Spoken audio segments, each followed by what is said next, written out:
Hi, I'm Chaplain Byron Dimon, and this is Chats with the Chaplain. In my house, we have a handful of kids. And for the most part, my wife and I have been able to get them to be pretty solid sleepers. We put them to bed at the same time every day, and they wake up at the same time every morning. But as many of you will know, if you've had children or if you've been around children, or if you can remember when you were one, there are nights when a kid just won't sleep. Maybe it's a nightmare. Maybe it's something else going on. Maybe they're excited. I mean, do you remember staying up all night in Christmas time just to try and get a head start on the presents? But then your parents would make you wait anyway, so that was always pointless. But I bring this up because last night, one of my kids had a rough night sleeping. And so maybe around 2 o'clock in the morning, that child came into my room and woke us up, and I spent some time trying to provide comfort, trying to provide care and concern, and then that child went back to bed. Feels like a win, right? I spent a couple of minutes doing what I needed to do as a father, and then child goes back to bed. I should also be able to go back to sleep. But instead, that little bit of wakefulness provided just the crack that my brain needed to start pouring in all kinds of what I have to do today thoughts.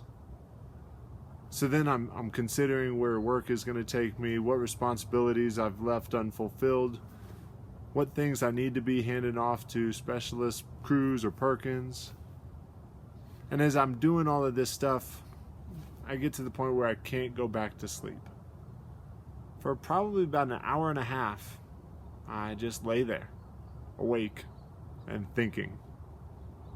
Eventually, I did move to another position and went and got my ice for my shoulder, and that helped me to fall asleep.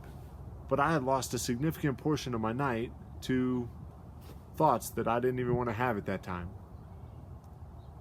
And that makes me a little bit less, agreeable in the morning. It makes it to where the day is a little bit rougher.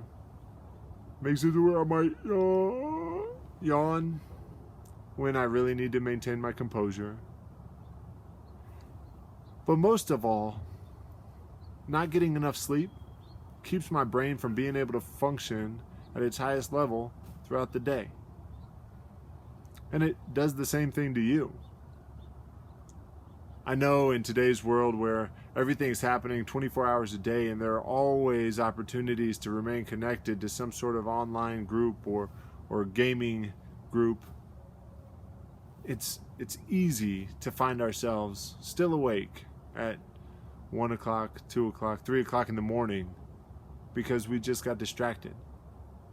You can watch whatever TV shows you want 24 hours a day.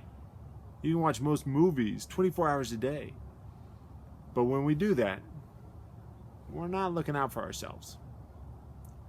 And so, my hope is that we can find a way to turn off the TV, to put down our phone, to shut down the computer, whatever we need to do to start getting more sleep more often. Because there will be days when you don't have that choice. I'm Chaplain Byron Denman, and I'm hoping that you get a good night's rest tonight.